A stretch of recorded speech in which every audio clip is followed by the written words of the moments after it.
విఠలరావు గారికి, నుడా మాజీ చైర్మన్ గౌరవ ప్రభాకర్ రెడ్డి గారికి, టీఆర్ఎస్ పార్టీ సీనియర్ నాయకులు సుధాం రవిచంద్ర గారికి, సత్యప్రకాష్ గారికి, మైనార్టీ నాయకులు జిల్లా మైనార్టీ నాయకులు నవీద్ ఇక్బాల్ గారికి, మాజీ జడ్పీటీసీ సభ్యులు రాజాగౌడ్ గారికి, జోగు నర్సయ్య గారికి, మండల పార్టీ అధ్యక్షులు ప్రవీణ్ రెడ్డి గారికి, నాగదర్ గారికి, జడ్పీ కార్పొరేషన్ సభ్యులు మహేష్ గారికి, పిఎస్ఐ చైర్మన్ రమేష్ గారికి, అట్లాగే నాగదర్ గారికి, రమేష్ గారికి, ఆనంద్ గారికి, రమేష్ రెడ్డి గారికి, మీడియా మిత్రులకు, గంగారెడ్డి గారికి, రాజేశ్వర్ గారికి, మీడియా మిత్రులకు అందరికీ కూడా నా హృదయపూర్వక నమస్కారం. ఇవాళ సబ్జెక్టు ఇందిరమ్మ ఇల్లు, రాజీవ్ యువ వికాసం, అట్టనే వడ్ల కొనుగోలు, ఈ మూడిటి మీద ఇవాళ మాట్లాడదలుచుకున్న ప్రజల పక్షాన. అయితే నిజామాబాద్ జిల్లాలో ఈ ప్రభుత్వం వచ్చి ఇప్పటికి 17 నెలలు అయింది. ఎన్నికలప్పుడు రేవంత్ రెడ్డి గారు మా ప్రభుత్వం రాగానే ప్రతి ఒక్క ఇల్లు లేని ప్రతి ఒక్కరు కూడా ఇల్లు ఇస్తాం, ఇంట్లో తండ్రికి ఇల్లు ఉంటే పెళ్ళైన ప్రతి కొడుకు ఇస్తాం, పెళ్ళైన ప్రతి బిడ్డకి ఇస్తాం అని ఎలక్షన్లలో చెప్పడం జరిగింది. దాంతో నమ్మినారు ప్రజలు, కొందరు ఆయన ఓట్లేసి గెలిపించినారు, ఆశతో కూడా ఉన్నారు. ఇగో రేపిస్తాం, ఇక మాపిస్తాం. పొంగులేటి శ్రీనివాసరెడ్డి గారు హౌసింగ్ మినిస్టర్గా ఇప్పటికి ఒక 4 డేట్లు పెట్టాడు. దసరా అన్నాడు, ఉగాది అన్నాడు, సంక్రాంతి అన్నాడు.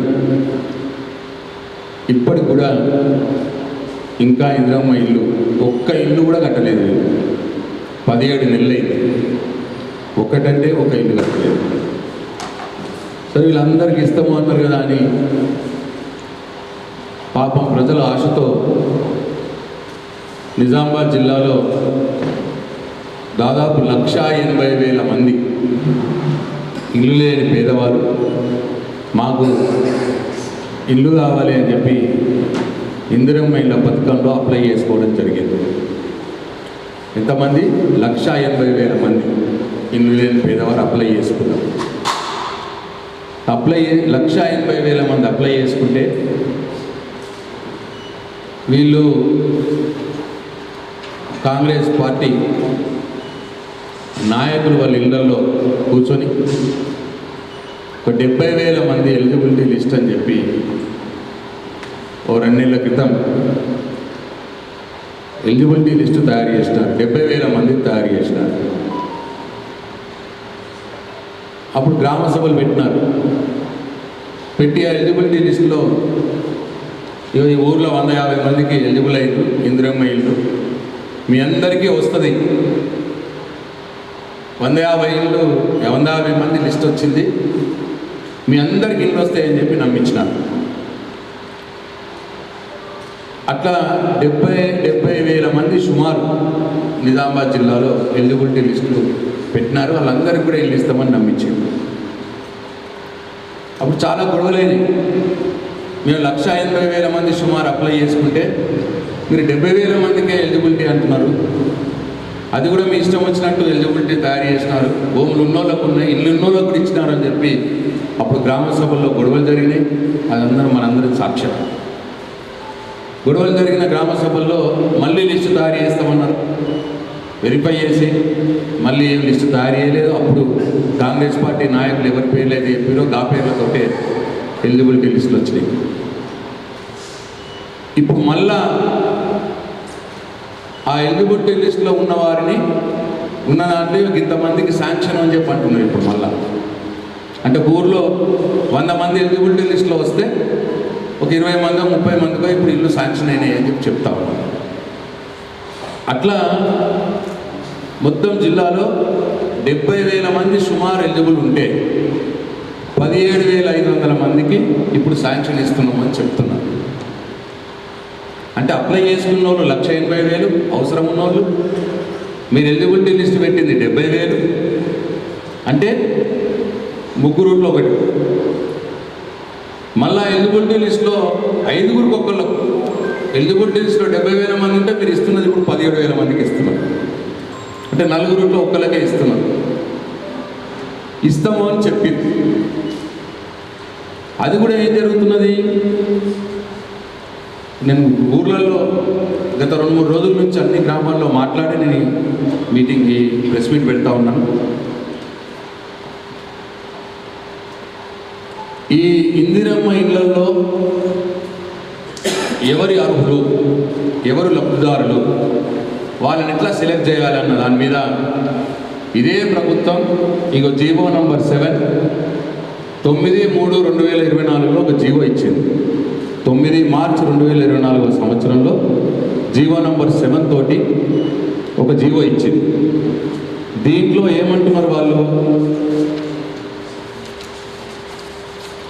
అప్లై చేసుకున్న దాంట్లో ఎవరైతే ఎలిజిబిలిటీ లిస్ట్లో రావాలో, ఎవరికైతే ఎలిజిబిలిటీ ఉన్నదో, ఇందిరమ్మ ఇల్లు పొందడానికి ఎవరైతే అర్హులు ఉన్నారో ఆ అర్హుల జాబితాను ఎట్లా తయారు చేయాలని చెప్పి జీవోలు ఉన్నదంటే, the eligible list of applications will be placed before the గ్రామ సభ, ward Sabha for it's approval అన్నారు. ఎలిజిబిలిటీ లిస్ట్ అర్హుల జాబితాను కూడా గ్రామ సభల్లో పెట్టి చెయ్యాలి. పోయినసారి గ్రామ సభలో పెట్టినారు కొన్ని దగ్గరలో, కానీ పెట్టిన దగ్గర గొడవలేని మళ్ళీ పెడతామని చెప్పినారు, మళ్ళీ పెట్టలేదు. గ్రామ సభ ఎలిజిబిలిటీ లిస్టుని పెట్టలేదు, అయిపోయింది. అర్హుల జాబితా తర్వాత దాంట్లో కొంతమందికి ఇప్పుడు మేము శాంక్షన్ చేస్తున్నాము అంటున్నాం. ఇల్లు శాంక్షన్ కూడా ఎట్లా చేయాలి, ఈ జీవో నంబర్ 7 ప్రకారం, ఈ ప్రభుత్వం ఇచ్చిన జీవోనే, దీని ప్రకారం ఇల్లు శాంక్షన్ ఎట్లా చేయాలంటే, the district collector will sanction houses to the eligible beneficiaries approved by గ్రామ సభ. జిల్లా కలెక్టర్ గారు లబ్ధిదారులు ఎంపిక చేస్తారు. గ్రామ సభలో గ్రామ సభ యొక్క అనుమతి పొందినటువంటి వారినే జిల్లా కలెక్టర్ గారు ఎంపిక చేయాలి అని జీవోలో ఉన్నది. అంటే ఒక గ్రామంలో 100 మంది ఎలిజిబిలిటీ లిస్ట్ ఉంటే ఆ 100 మంది ఎలిజిబిలిటీ లిస్ట్ గ్రామ సభలో పెట్టి ఆ ఊర్లో ఒక 20 ఇండ్లు శాంక్షన్ వస్తే ఆ 100 మందిలో 20 ఇండ్లు ఎవరికి ఇవ్వాలి అన్నది గ్రామ సభలనే నిర్ణయం జరగాలి అని జీవోలో ఉన్నది. గ్రామ సభ ద్వారానే లబ్ధిదారుల ఎంపిక జరగాలని జీవోలో ఉన్నది. కానీ ఇప్పటి మట్టుకు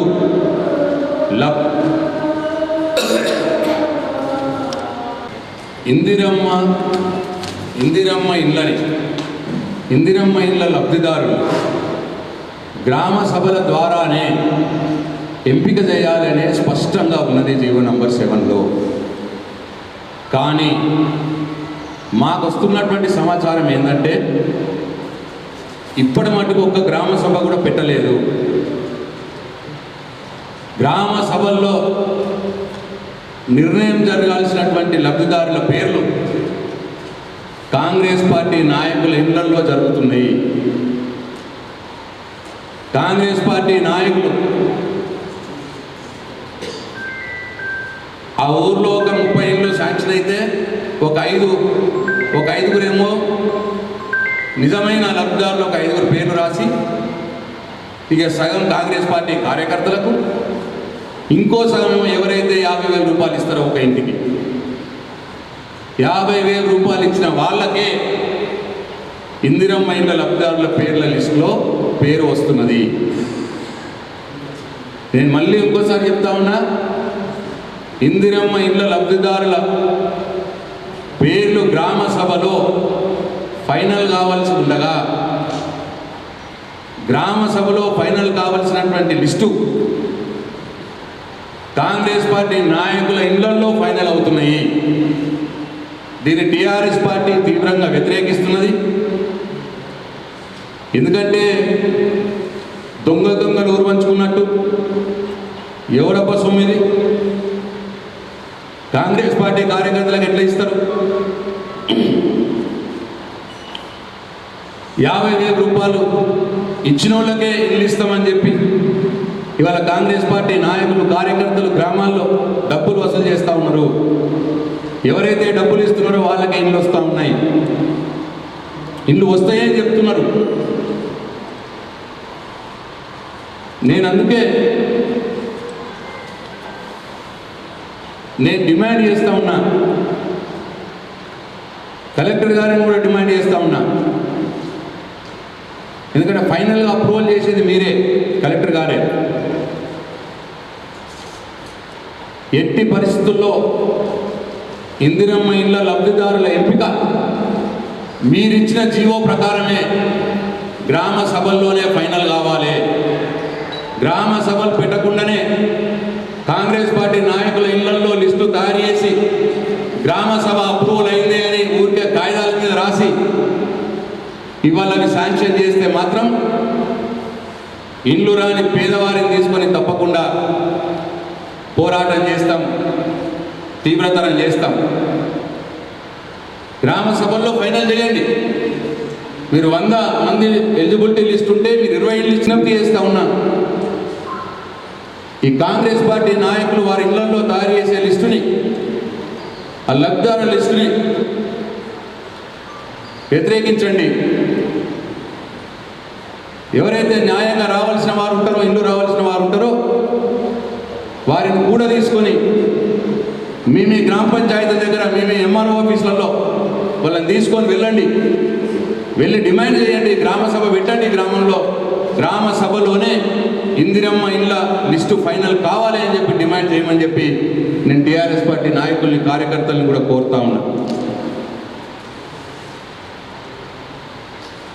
మార్పు కోసం అన్నారు. ఇదేనా మీరు కోరుకున్న మార్పు? ఇదేనా మీరు చేస్తా అన్న మార్పు? ప్రభుత్వం డబ్బులతో నిర్మించబోయే ఇందిరమ్మ ఇల్లు మీ కాంగ్రెస్ పార్టీ వాళ్ళకి ఇవ్వడమేనా మార్పు? లేదు ఎవరైతే 50,000 రూపాయలు ఇస్తారో వాళ్ళకి ఇవ్వడమేనా మీరు తెస్తానన్న మార్పు? ప్రజలు కూడా ఒకసారి గమనించాలని చెప్పి నేను కోరుతా ఉన్నా. ఎట్టి పరిస్థితుల్లో ఇందిరమ్మ ఇళ్ళ విషయంలో ఈ కాంగ్రెస్ పార్టీ నాయకులు కార్యకర్తలు చేయబోయే అన్యాయాన్ని, మోసాన్ని ఎదిరించాలి అని చెప్పి నేను ప్రజలను కూడా విజ్ఞప్తి చేస్తూ ఉన్నా. టీఆర్ఎస్ పార్టీ నాయకుల్ని కార్యకర్తలను కూడా నేను విజ్ఞప్తి చేస్తూ ఉన్నా. అట్లనే రెండవది రాజీవ్ యువ వికాసం.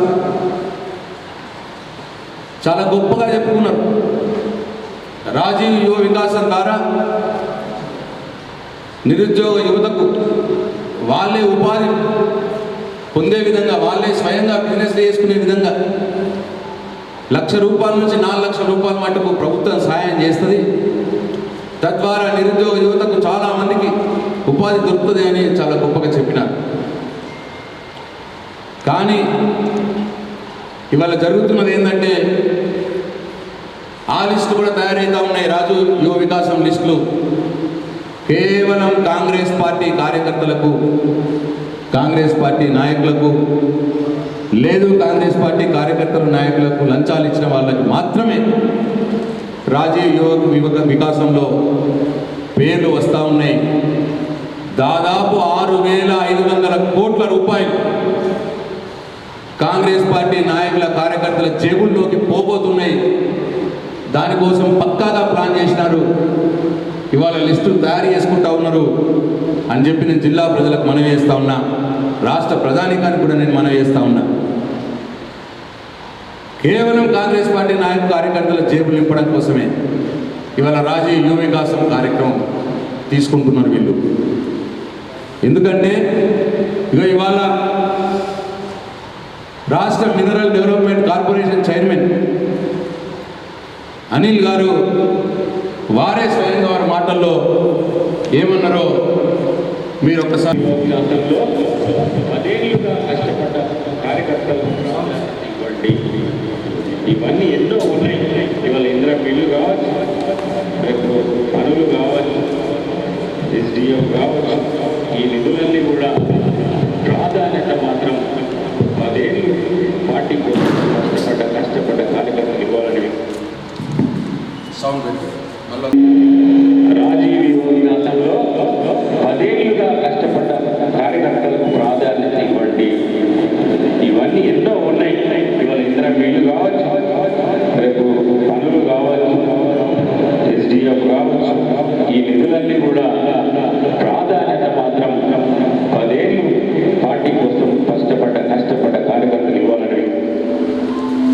ఇది అనిల్ గారు స్పష్టంగా ఇవాళ చెప్తా ఉన్నారు.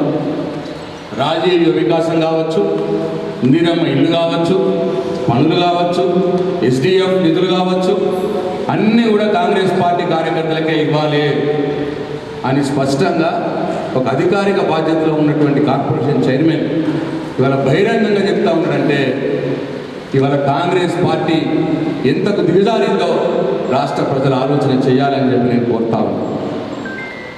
12,000 కోట్ల రూపాయలతో ఇందిరమ్మ ఇళ్ళ స్కీమ్ తీసుకున్నారు. ఆ 12,000 కోట్ల రూపాయలు కాంగ్రెస్ పార్టీ నాయకుల కార్యకర్తల జేబుల్లోకి పోతా ఉన్నాయి. ఇండ్లన్నీ వాళ్ళకే పోతా ఉన్నాయి. ఏదో కొద్దిగా మంది చూడటానికి ఒక 5-6 ఇళ్ళు ఆ ఊర్లో పేదవాళ్ళకి ఇచ్చి మిగతాయన్ని కాంగ్రెస్ పార్టీ నాయకులు కార్యకర్తలు దొబ్బేసే కార్యక్రమం పెట్టారు. అట్లనే రాజీవ్ యువ వికాసంలో 6,500 కోట్ల రూపాయలు మొత్తంగా కాంగ్రెస్ పార్టీ కార్యకర్తల నాయకులకే ఇస్తుంటామని చెప్పి బహిరంగంగా చెప్తా ఉన్నాడు. మా కార్యకర్తలకే ఇస్తామని చెప్పి ఇవ్వాలా అని చెప్పి అంటున్నాడు. అంటే అత్త సొల్లు అల్లుడికి దానం చేసినట్టు ఎవడప్ప సొమ్మని చెప్పి ఇవాళ మీ కాంగ్రెస్ పార్టీ కార్యకర్తల జేబు నింపడానికి 6,500 కోట్లు రాజీవ్ యువ వికాసం మీరు ప్లాన్ చేస్తూ ఉన్నారని చెప్పి నేను ప్రశ్నిస్తూ ఉన్నా. మీ అబ్బ సొమ్ము ఇది. తెలంగాణ ప్రజలు ట్యాక్స్ కడుతున్నటువంటి డబ్బు ఇది. తెలంగాణ ప్రజల నుంచి వసూలు చేస్తున్నటువంటి డబ్బుని మీరు మీ కాంగ్రెస్ పార్టీ నాయకులు కార్యకర్తల జేబుల్లోకి మళ్లిస్తున్నారు అని చెప్పి అధికారికంగా ఇవాళ అనిల్ అనే ఒక నాయకుడు కార్పొరేషన్ చైర్మన్ ఇంత బహిరంగంగా చెప్తా ఉంటే మరి వాళ్ళ అధికారులు ఏం చేస్తున్నారు ప్రజలారా ఒకసారి గమనించండి అని చెప్పి నేను కోరుతా ఉన్నా. ఇది ప్రజల సొమ్మిది, కాంగ్రెస్ పార్టీ ఫండ్ కాదు ఇది. మీ కాంగ్రెస్ పార్టీ నిధులైతే మీ ఇష్టం, మీ కార్యకర్తలకు ఇచ్చుకొని ఎవరికి అభ్యంతరం లేదు. కానీ తెలంగాణ ప్రజల సొమ్ముని కాంగ్రెస్ పార్టీ నాయకులకు కార్యకర్తలకు 6,500 కోట్లని మీరు పంచిపెడతాము అంటే తప్పకుండా ప్రతిఘటిస్తాం. మా పార్టీ కార్యకర్తల నాయకులకు కూడా నేను విజ్ఞప్తి చేస్తా ఉన్నా. ఈ రాజీవ్ వికాసం లబ్ధిదారుల లిస్టు కూడా ఏ ఊరికి ఆ ఊరిలో గ్రామ సభలు పెట్టి మరీ గ్రామ సభల్లోనే ఫైనల్ చేయాలని చెప్పి మేము డిమాండ్ చేస్తూ ఉన్నాం. ఇందిరమ్మ ఇళ్ళకు గ్రామ సభల్లోనే ఫైనల్ చేస్తామని చెప్పి మీరే జీవో ఇచ్చినారు. కానీ దొంగతనంగా రాసుకుంటున్నారు. గ్రామ సభలు పెట్టకుండా పెట్టినము అని చెప్పి మీ కాంగ్రెస్ పార్టీ కార్యకర్తల నాయకుల ఇళ్లలో లిస్టు ఫైనల్ చేసి మరి కలెక్టర్కి పంపించినారు గ్రామ సభలు పెట్టినామని. నేను అధికారులకు కూడా హెచ్చరిస్తా ఉన్నా. క్షేత్రస్థాయిలో మండల ఎంపీడీఓలకు, గ్రామ పంచాయతీ సెక్రటరీలకు కూడా హెచ్చరిస్తా ఉన్నా. మీరు గ్రామ సభలు పెట్టకుండానే గ్రామ సభలు పెట్టినము అని చెప్పి మీరు తప్పుడు రాసి కలెక్టర్ గారికి పంపిస్తే మీ మీద చట్టరీత్యా చర్యలు తీసుకుంటాం, మిమ్మల్ని కోర్టుకు లాగుతాము అని చెప్పి నేను ఎంపీడీఓలకు, పంచాయతీ సెక్రటరీలకు కూడా నేను హెచ్చరిస్తా ఉన్నా. మీ అబ్బ సొమ్ము కాదు ఇది. కాంగ్రెస్ పార్టీ నాయకులు కార్యకర్తలు ఎవరి పేర్లు చెప్తే వాళ్ళ పేరు మీరు రాసి పంచిపెట్టడానికి ఎంపీడీఓల సొమ్ము కాదు, పంచాయత్ సెక్రటరీల సొమ్ము కాదు, కాంగ్రెస్ పార్టీ నాయకుల కార్యకర్తల సొమ్ములు కావాలి. తెలంగాణ ప్రజల సొమ్ము అది. కాంగ్రెస్ పార్టీ ఫండ్ కాదు ఇది. తెలంగాణ ప్రజల సొమ్మిది. తప్పకుండా అర్హులైన పేదవారికే చెందాలి. అర్హులైన పేదవారి లిస్టులు, వాళ్ళ పేర్లు గ్రామ సభల్లోనే ఫైనల్ కావాలి. గ్రామ సభలు పెట్టి తీరాలి అని చెప్పి నేను మరొకసారి డిమాండ్ చేస్తూ ఉన్నా. కలెక్టర్ గారిని డిమాండ్ చేస్తూ ఉన్నా. రాష్ట్ర ప్రభుత్వాన్ని కూడా నేను డిమాండ్ చేస్తూ ఉన్నా. దొంగతనంగా గ్రామ సభలు పెట్టినము అని తప్పుడు రాతలు రాసి ఎవరైతే కలెక్టర్ గారికి లిస్టు పంపిస్తారో అధికారుల మీద కూడా చట్టరీత్యా చర్యలు ఉంటాయి. కోర్టు కూడా వెళ్తాం, వాళ్ళందరూ కూడా కోర్టు మెట్లు ఎక్కవలసి వస్తుంది ఎంపీడీఓలు గ్రామ పంచాయతీ సెక్రటరీలు అని చెప్పి నేను హెచ్చరిస్తా ఉన్నా. అట్లనే మూడవది వడ్ల కొనుగోలు. ఇవాళ జిల్లాలో ఇటు రాష్ట్రంలో వడ్ల కొనుగోలు చాలా మందకొడిగా సాగుతూ ఉన్నది. లారీలు అన్లోడ్ అవుతలేవు రైస్ మిల్లర్ల దగ్గర నుంచి, ముఖ్యంగా సన్నవడ్లు రైస్ మిల్లర్లు తీసుకోవట్లేదు, కావాల్సుకుని డిలే చేస్తూ ఉన్నారు, ఎక్కువ రోజులు ఆపి తరుగు తీస్తూ ఉన్నారు. ఇటువంటి అన్ని సమస్యలు కూడా వస్తూ ఉన్నాయి. ఇంకా నిజామాబాద్ జిల్లాలో ఉదాహరణ తీసుకుంటే 14 లక్షల మెట్రిక్ టన్నుల వరి వండింది. ఒక 10 లక్షల మెట్రిక్ టన్నులు కొనుగోలు సెంటర్లకు వస్తుందని అంచనా. ఇప్పటికే 9 లక్షల మెట్రిక్ టన్నులు కొనుగోలు సెంటర్లకు వచ్చింది. కానీ లారీ వాళ్ళు పర్చేజ్ చేసింది 9 లక్షల మెట్రిక్ టన్నులు కొనుగోలు సెంటర్లకు వస్తే 7,50,000 మెట్రిక్ టన్నులు మాత్రమే ఇప్పటికి కొన్నారు. అంటే ఇంకా 1,50,000 మెట్రిక్ టన్నులు కల్లాల్లోనే ఉన్నది, కొనుగోలు సెంటర్లో ఉన్నాయి, జోక్తలేరు. ఇంకా వర్షాలు పడుతూ ఉన్నాయి, వడ్లు తడుస్తూ ఉన్నాయి, పాడైపోతుందని చెడిపోతాయన్న భయం రైతుకుంది. అయినా జోక్తలేరు, అమాలీలు లేరంటారు, గన్ని బ్యాగులు లేరంటావు, రకరకాల ప్రాబ్లమ్స్ చెప్పి ఇవాళ జోక్తలేరు. 1,50,000 మెట్రిక్ టన్నులు ఇవాళ కళ్ళల్లోనే ఉన్నాయి, జోక్తలేరు. జోకిన 7,50,000 మెట్రిక్ టన్నులలో 7,40,000 మెట్రిక్ టన్నులు లారీల మీద రైస్ మిల్లకు పంపించినారు. కానీ ట్రక్ షీట్ జనరేట్ అయింది కేవలం 6,20,000 మెట్రిక్ టన్నులు మాత్రమే. ఈ లెక్కలన్నీ కూడా అధికారిక లెక్కలే నేను చెప్పాను. 7,40,000 మెట్రిక్ టన్నులు లారీల లోడ్ అయితే అన్లోడ్ అయింది మాత్రం 6,20,000 మెట్రిక్ టన్నులే. అంటే ఇంకా 1,20,000 మెట్రిక్ టన్నులు లారీలలో ఉన్నాయి వడ్లు. 1,50,000 మెట్రిక్ టన్నులు కళ్ళల్లో ఉన్నాయి, 1,20,000 మెట్రిక్ టన్నులు లారీలలో ఉన్నాయి. అంటే 2,70,000 మెట్రిక్ టన్నులు అటు కళ్ళాల్లో ఇటు లారీలలో ఉన్నాయి. మొత్తం 9 లక్షల మెట్రిక్ టన్నులో 25 నుంచి 30% వడ్లు అటు కళ్ళాల్లో ఇటు లారీలలో ఉన్నాయి. 6,25,000 మెట్రిక్ టన్నులు ట్రక్ షీట్ జనరేట్ అయితే రైస్ మిల్లర్లు అక్నాలజ్మెంట్ ఇచ్చింది 6,10,000 మెట్రిక్ టన్నులకు మాత్రమే. అంటే ట్రక్ షీట్ జనరేట్ అయ్యి రైస్ మిల్లర్లు తీసుకున్నాక మాకు ఇంతే వచ్చింది అని 6,10,000 మెట్రిక్ టన్నులు చెప్పినారు. 6,25,000 మెట్రిక్ టన్నుల ట్రక్ షీట్ జనరేట్ అయితే అంటే 15,000 మెట్రిక్ టన్నులు తరుగు కింద తీసేసినారు రైతులకి. ప్రతి 40 కిలోలకి 1.5 నుంచి 2 కిలోలు తరుగు కింద తీస్తున్నారు. ఒక క్వింటాలకి 5 కిలోలు తరుగు కింద పోతా ఉన్నది. దానికి సాక్ష్యమే ఇది. 6,25,000 మెట్రిక్ టన్నులు ట్రక్ షీట్ జనరేట్ అయితే 6,10,000 మెట్రిక్ టన్నులు మాత్రమే రైస్ మిల్లర్లు అక్నాలజ్మెంట్ చేసినారు. అంటే 15,000 మెట్రిక్ టన్నులు తరుగు కింద పోతా ఉన్నది. కాబట్టి నేను ఈ జిల్లా యంత్రాంగాన్ని డిమాండ్ చేస్తూ ఉన్నా, తొందరగా కళ్ళాల్లో ఉన్న వడ్లు జోకండి, లారీల్లో ఉన్నాయి అన్లోడ్ చేపియండి, రైస్ మిల్లర్తో మాట్లాడి 1,50,000 మెట్రిక్ టన్నులు కళ్ళాల్లో ఉన్నాయి జోపియండి, 1,20,000 మెట్రిక్ టన్నులు లారీలలో ఉన్నాయి అన్లోడ్ చేపియండి, 15,000 మెట్రిక్ టన్నులు తరుగు కింద తీస్తున్నారు, దాన్ని అరికట్టండి. నేను జిల్లా యంత్రాంగాన్ని డిమాండ్ చేస్తూ ఉన్నా. రైతులు ఇబ్బంది పడుతూ ఉన్నారు. అట్లనే ఇంకొక విషయం, మార్చి 25 నాడు మొదలుపెట్టినారు వడ్లు కొనుగోలు ఈ జిల్లాలో. ఇవాళ మే 11, అంటే దాదాపు 40-45 రోజులైంది వడ్లు కొనుగోలు చేయబట్టి. చాలా గొప్పగా చెప్పినారు, వడ్లకు 500 రూపాయలు బోనస్ ఇస్తామన్నారు క్వింటాల్. మొదలు అన్ని వడ్లకు అన్నారు, ఇప్పుడు మళ్ళా మాట మార్చి ఓన్లీ సన్న వడ్లకే అంటున్నారు. ఇవాళ ఈ సన్న వడ్లు కూడా కొని జిల్లాలో 45 రోజులైంది. ఇప్పటికీ ఒక్క రైతుకు కూడా 500 రూపాయల బోనస్ రాలేదు. 45 రోజులైంది. నేను డిమాండ్ చేస్తూ ఉన్నా రేవంత్ రెడ్డిని, ముఖ్యమంత్రిని, రాష్ట్ర ప్రభుత్వాన్ని, వెంటనే అన్ని రకాల వడ్లకు మీరు ఇస్తానన్న 500 రూపాయల బోనస్ ఇవ్వడం మొదలుపెట్టండి. మీరు ఇచ్చిన మాటనే నిలుపుకోండి. రైతు బంధు ఎట్లన్నా సగంకి ఆపేసినావు. ఈ బోనస్ అన్నా కానీ మొత్తం ఇవ్వండి, అన్ని రకాల వాటికి ఇవ్వండి బోనస్. రైతులు ఆశతో ఎదురు చూస్తూ ఉన్నారు. నేను రైతుల పక్షాన డిమాండ్ చేస్తూ ఉన్నాయి ప్రభుత్వాన్ని, 500 రూపాయల బోనస్ వెంటనే ఇవ్వాలని చెప్పి డిమాండ్ చేస్తూ ఉన్నాం. వడ్లు కొనుగోలు ఫాస్ట్గా జరగట్లేదు అని గత నెల రోజుల నుంచి టీఆర్ఎస్ పార్టీ మొత్తుకుంటా ఉన్నది, రైతులతో కలిసి ఆందోళనలు చేస్తూ ఉన్నది. కానీ ముఖ్యమంత్రి రేవంత్ రెడ్డి ఇప్పటికి ఒక్కసారి కూడా వడ్ల కొనుగోలు మీద రివ్యూ పెట్టలేదు. దేని మీద రివ్యూ పెట్టిండు ఆయన? ఇప్పటికి 10 సార్లు అందాల పోటీల మీద రివ్యూలు పెట్టిండు